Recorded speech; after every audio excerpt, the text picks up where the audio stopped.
પરિવારજનોને વિનંતી કરીશ કે દરેક જણ પોતાના મોબાઈલને સાયલેન્ટ મોડ પર મૂકો. અશ્વિન કાકા,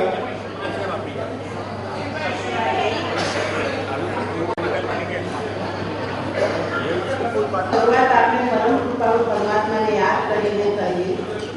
મહામંગળ નૌકા મંડળના સ્મરણ માટે શ્રીમતી લતુબેન મહેતાને વિનંતી.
રજૂ કરશે શ્રીમતી સંયુક્તાબેન, શ્રીમતી માલતીબેન અને શ્રીમતી પ્રવીણાબેન.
તે માટે આ સૌનો હાર્દિક આભાર માનું છું.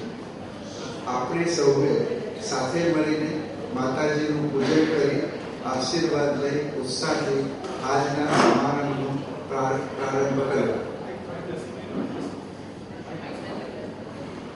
માતાજીની પૂજા અને જયંતી કરવા વિશે કેટલીક ગેરસમજ પ્રવર્તે છે. તે ગયા વર્ષે મેં વાત કરી હતી. તેનાથી કેટલાક યુવાન કુટુંબોએ જેથી કરવાનું શરૂ કર્યું છે. આ પ્રતિસાદથી ઉત્સાહિત થઈ આજે ફરીવાર એ વિશે ટૂંકામાં હું બોલું છું. જેથી વિશે ત્રણ મુખ્ય ગેરસમજો વર્તી રહી છે અને તે ગેરસમજનું સમાધાન કરવાનો પ્રયાસ કરું છું. પહેલો પ્રશ્ન એ થાય છે કે જૈનો દેવદેવીઓની પૂજા કરે. આપણે સારી રીતે જાણીએ છીએ કે જૈનોના બધા જ સંપ્રદાયમાં દેવદેવીઓનું વિશિષ્ટ સ્થાન છે. દિગંબર અને શ્વેતાંબર દેરાસરમાં દાખલ થતાં જ દેવદેવીઓની સ્થાપના હોય છે. દર્શનાર્થીઓ પ્રથમ તેમના દર્શન કરે છે અને સ્થાનકવાસી સંપ્રદાયોમાં ના સૂત્રોમાં પણ દેવદેવીઓનું એટલું જ મહત્વ છે. બીજો પ્રશ્ન એ છે કે જેથી કરવામાં ભૂલ થાય તો માતાજી કોપાયમાન થઈ જાય અને કરનારને મોટી તકલીફ થાય. એના માટે એટલું જ કહેવાનું કે માતાજી એટલે પરિવારની માતા. વિચાર કરો કે માતાજી કોપાયમાન થઈ પોતાના બાળકને દુઃખ થાય એવું ઈચ્છે? અત્રે ઘણી માતાઓ ઉપસ્થિત છે.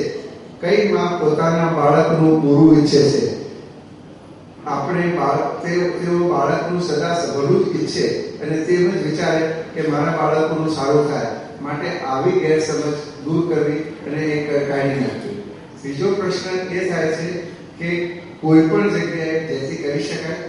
વર્ષો પહેલા ઈરાની પરિવારના સર્વે મુખ્યત્વે પાલનપુરમાં રહેતા હતા. ત્યારે પાલનપુરમાં માતાજીની 5 જેથી પરંપરાગત રીતે થતી હતી અને એક પછી એક ક્રમથી પાલનપુરમાં માતાજીના સ્થાનક પર જતી કરતા હતા. પણ જ્યારથી પરિવારો વેપાર ધંધા અર્થે બહારગામ વસવાસ કરવા લાગ્યા ત્યારે તેઓ દેશ પ્રદેશમાં વસ્યા, પણ તેઓ પોતાની માતાજીની ભક્તિ અને શ્રદ્ધા અતૂટ રહી. તેઓએ નિયમ મુજબ અખાત્રીજે પોતાના ઘરમાં નિશ્ચિત સ્થાન કરી ત્યાં પરંપરાગત રીતે નિયમિત જતી કરે છે. પૂજન અને જતીના શબ્દની બાબતમાં નજીવો ફરક છે. તેને કારણે કોઈકને પૂજન અને જતીમાં ગેરસમજ થાય છે. હર કોઈ વ્યક્તિ શુભ કાર્યની શરૂઆત પોતાના આરાધ્ય દેવ અથવા કુળદેવી દેવતાનું સ્મરણ કરીને જ કરે છે. એ વખતે એમનો આશય પોતાના ગુરુનો, પોતાના દેવનો આશીર્વાદ લેવાનો હોય છે અને એમ કરીને એ લોકો કાર્યની શુભારંભ કરે છે. આપણે પણ એ જ પ્રમાણે કરીએ છીએ. લગ્ન અને શ્રીમંત પ્રસંગે કુળ પરંપરાની વિધિ પ્રમાણે આપણે માતાજીની જયંતી અને પૂજન કરીએ છીએ. આપણે જે પૂજન કરીએ છીએ એ આપણે ક્રિયા માટે નથી કરતા.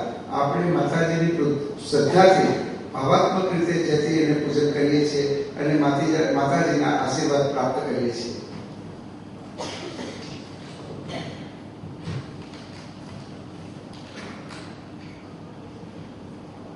એટલે હું એટલું જરૂર કહીશ કે પરિવારની દરેક વ્યક્તિએ શ્રદ્ધાથી માતાજીની જયંતી કરવી અને કેટલાક પરિવારોએ સંજોગોવશાત જયંતી જે કરી શકતા નથી તેઓ પૂરી શ્રદ્ધાથી 5 દિવસ દીવો કરી માતાજીની ભક્તિ કરે.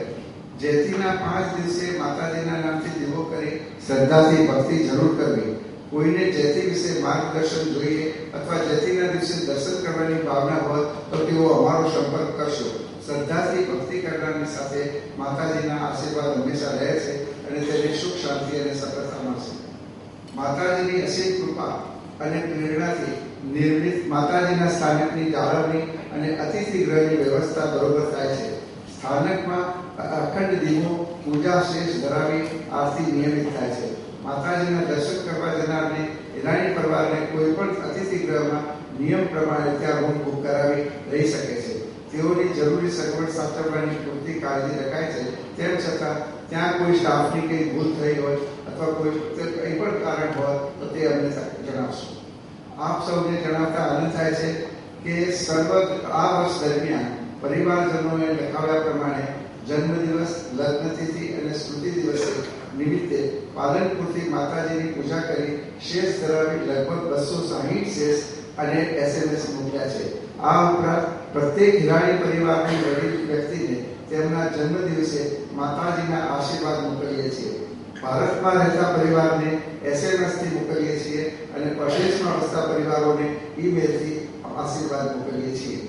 આપને ત્યાં માતાજીના આશીર્વાદનો SMS અથવા ઈમેલ ન આવતો હોય તો આપના મોબાઈલ નંબર અને ઈમેલ અમને મોકલી જણાવશો તો તે જણાવશો. આ શેષની વિશેષ માહિતી જોઈતી હોય તો શ્રીમતી સરિતાબેન મહેતા પાસેથી મળશે. ઇતિહાસ નવી પેઢીઓ માટે પ્રેરણાનો સ્ત્રોત હોય છે. હિરાણી પરિવારના પ્રેરણાના સ્ત્રોત સ્વર્ગવાસી સર્કસ્થ શ્રી શાંતિભાઈ સુરજમલભાઈ મહેતા, શ્રી પ્રવીણભાઈ કેમચંદભાઈ મહેતા, શ્રી પ્રબોધભાઈ કાલિદાસભાઈ મહેતા હતા. આ ત્રણેય મહાનુભાવોએ અમૂલ્ય માનવ સેવા અને સમાજ સેવા માટે જાણીતા હતા. પણ તેઓએ તેથી વિશેષ તેઓ હિરાણી પરિવારના સ્થાનકના નવનિર્માણ અને હિરાણી પરિવારને સંગઠિત કરવાના સમયથી તેમના જીવનની અંતિમ ઘડી સુધી તન મન ધનથી પૂરી શ્રદ્ધાથી નિસ્વાર્થ ભાવે કાર્યરત રહ્યા હતા. તેઓ હિરાણી પરિવારના તેમનો હિરાણી પરિવાર ઋણી છે. તેમની સેવાની ખોટ હંમેશા રહેશે. તેઓ આપણા તેમજ આવતી પેઢી માટે સેવાના ઉમદા માર્ગનું ઉદાહરણ મૂકી ગયા છે. આવા કાર્યોનું ઋણ કદી ચૂકવી શકીએ નહીં. તેમ છતાં તે ઋણની અંશત પૂર્તિ રૂપે આપણે આજે તેઓને યાદ કરી તેમના કુટુંબીઓની હાજરીમાં તેમનું બહુમાન કરીશું. પાલનપુરી નામ આવતા જ સૌના દિલો દિમાગમાં હીરા અને હીરાના પ્રસંગ ઝગમગાટ નજર સમક્ષ છવાઈ જાય છે. પાલનપુરના જૈનોએ આ વાત સાર્થક કરી છે અને હિરાણી પરિવાર પણ હીરાના વેપારમાં મોકલે છે. પણ તેની સાથે સાથે હિરાણી પરિવારના કેટલાક કુટુંબો વિવિધ વેપાર ધંધામાં, ઇન્ડસ્ટ્રીમાં પ્રોફેશનલ, ડોક્ટર, વકીલાત અને શિક્ષણ ક્ષેત્રમાં પણ આગળ છે. આ ઉપરાંત સ્પોર્ટ્સમાં પણ તેઓ આગળ પડતા છે અને તેઓએ પોતાનું નામ આગળ આવ્યું છે. પોતાના વ્યવસાયમાં અતિ વ્યસ્ત હોવા છતાં તેઓએ માનવ સેવા અને સમાજ સેવાના ઉત્તમ કાર્યો કરી હિરાણી પરિવારનું નામ હીરાના ઝગમગાટ કરતા પણ વધારે ચમકાવ્યું છે.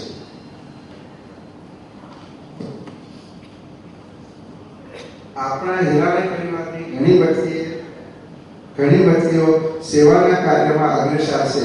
આ વર્ષે તેમાંના સ્વર્ગસ્થ શ્રી કીર્તિભાઈ મણીલાલ મહેતા અને શ્રીમતી સત્યવતીબેન સુરેન્દ્રભાઈ મહેતાનું બહુમાન કરીશું. બાપાજી નામથી સૌના જાણીતા સ્વર્ગસ્થ શ્રી કીર્તિભાઈ મણીલાલ મહેતા દેશ પરદેશમાં હીરાના સુપ્રસિદ્ધ વેપારી હતા. તેમના દાન ઉપરાંત માનવ સેવાની ભરપૂર ભાવના હતી. પાલનપુરની ગરીબ પ્રજાને મળતી અપૂરતી દવા અને ડોક્ટરોની સેવાથી વ્યથિત થઈ 1980માં તેમણે પાલનપુરમાં પોતાના રહેવાના મકાનમાં હોસ્પિટલ બનાવી ગરીબોને મફત સેવા આપવાનું કાર્ય શરૂ કર્યું હતું. આજે પણ તે હોસ્પિટલમાં મફત સેવા આપી રહ્યા છે. પરદેશમાં રહેવા હોવા છતાં દેશના માનવની સેવાની જ્યોત કીર્તિભાઈના હૃદયમાં ઉજાગર હતી. તેથી કેટલાક વર્ષો પછી તેમના પત્ની લીલાબેનના નામથી મુંબઈમાં 300 બેડની વર્લ્ડ સ્ટાન્ડર્ડની આધુનિક સગવડવાળી લીલાવતી હોસ્પિટલ બનાવી. તે મુંબઈની એક શ્રેષ્ઠ હોસ્પિટલ છે. આપણા સ્થાનકના પરિસરમાં તેમની જમીન પણ હતી. તે તેમના સુપુત્રોએ હિરાણી માતા સ્થાનકને ભેટ આપી છે. તે માટે તેમનો હાર્દિક આભાર માનું છું. આપણી નવી પેઢી તેમનો દાખલો લઈ તેમના જેવી સેવા કરે તેવી ભાવના સાથે તેમના પરિવાર સાથે આજે તેમનું બહુમાન કરીશું.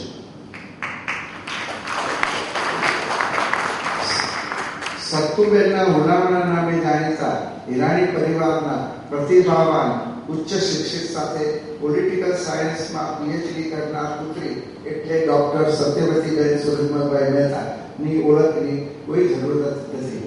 તેઓ પાલનપુરી તેમજ અન્ય સમાજને એક પરિપક્વ ફિલોન્થ્રોપિક તરીકે સમાજ સેવા અને શિક્ષણ ક્ષેત્રમાં વર્ષોથી સેવા આપે છે. તેઓ ચિત્રકળામાં બી પારંગત છે. તેમની ચિત્ર રંગોળી જોવી એ જીવનનો એક ભાવો છે. મેટિક્યુલસલી પરફેક્ટ કામ કરવાની શક્તિ અને આવડત માટે તેઓ સુપ્રસિદ્ધ છે. અબાલ વ્રત સર્વને પ્રેમ અને આત્મીયતાથી માર્ગદર્શન તેઓ કરે છે. આજે 85 વર્ષની વયે પણ અન્યને ઉત્સાહ અને સ્ફૂર્તિથી યુવાન પેઢી માટે નવી યોજનાઓ બનાવી તેનું પૂરું માર્ગદર્શન કરે છે. આપણા ટ્રસ્ટના તેઓ સક્રિય ટ્રસ્ટી છે. તેમનો અનુભવ જ્ઞાનનો લાભ આપણને હંમેશા મળે છે.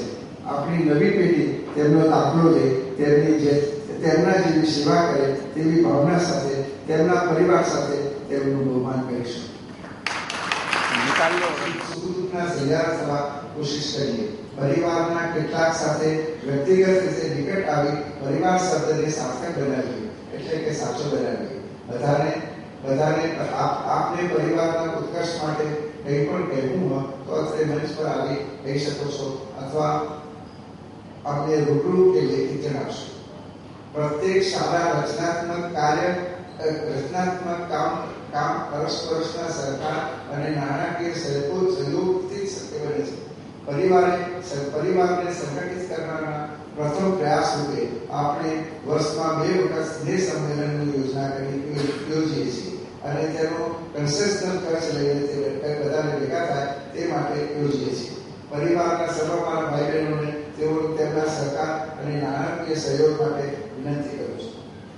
છેવટે આ પ્રોગ્રામને સફળ બનાવવા કંઈ પણ બદલાની આશા વિના અથાગ મહેનત અને તન મન ધનથી સેવા આપનાર સર્વ ટ્રસ્ટીઓ, કાર્યવાહક સમિતિના સભ્યો અને અન્ય સર્વ ભાઈ બહેનોનો ખૂબ ખૂબ આભાર માનું છું. માતાજીની તેઓ પર હંમેશા કૃપા દ્રષ્ટિ બની રહે તેવી પ્રાર્થના કરું છું. હિરાણી પરિવારના સર્વને માતાજીની સુખ શાંતિ આપે એવી મારી પ્રાર્થના છે. ચાલો સૌ સાથે બોલીએ, બોલો હિરાણી માતા કી જય, હિરાણી માતા કી જય.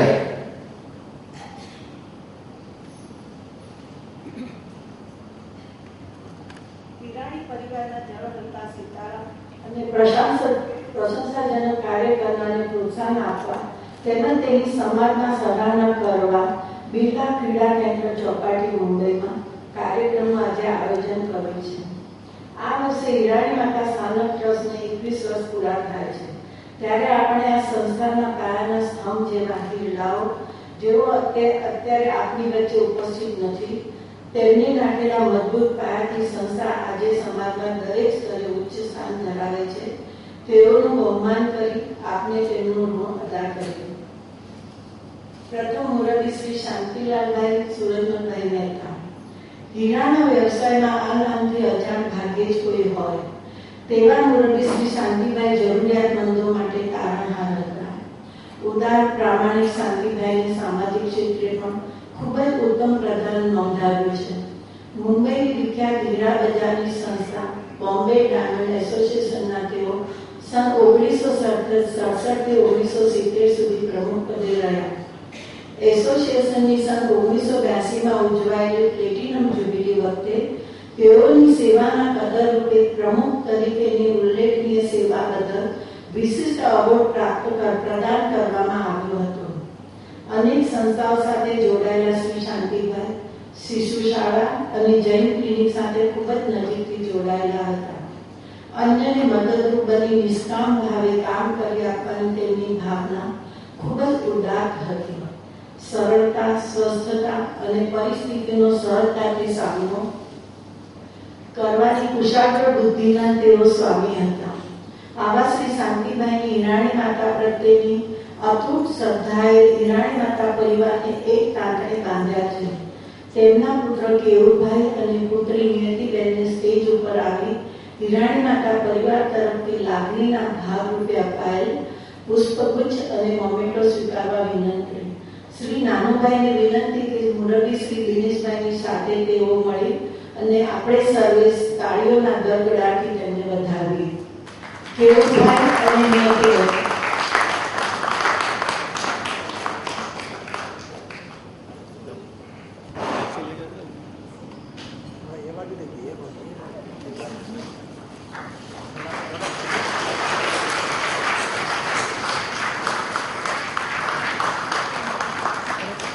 सर फोटो ले आपकी प्रतिभा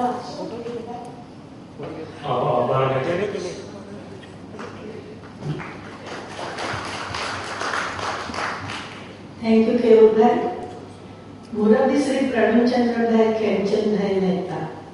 ખૂબ જ લાગણીશીલ, પ્રામાણિક અને પરોપકારથી ભરેલા પ્રવીણભાઈ કૌટુંબિક વાત્સલ્યના પ્રણેતા હતા. તેઓ ખૂબ જ સંતોષી સ્વભાવના, પ્રભુ પરાયણ અને ભક્તિના રંગથી રંગાયેલ હિરાણી માતામાં અખૂટ શ્રદ્ધા ધરાવતા.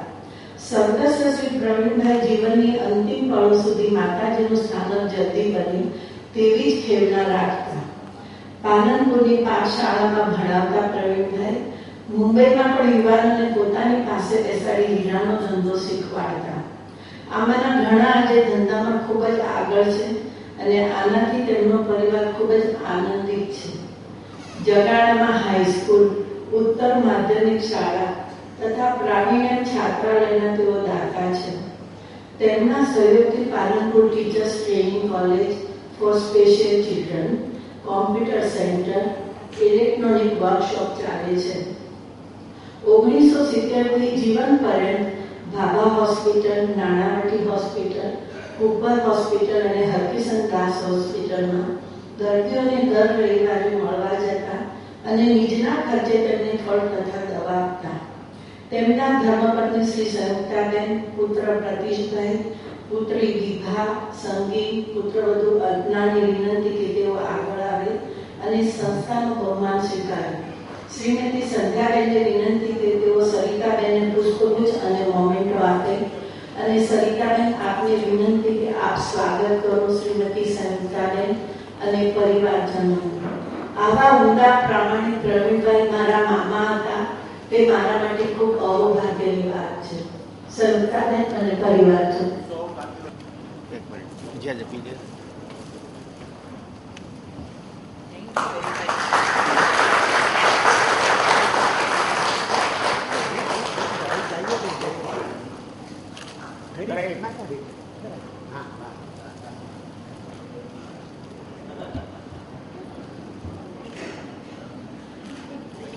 આપના પરિવારજનો કોઈ પ્રતિભાવ આપશે?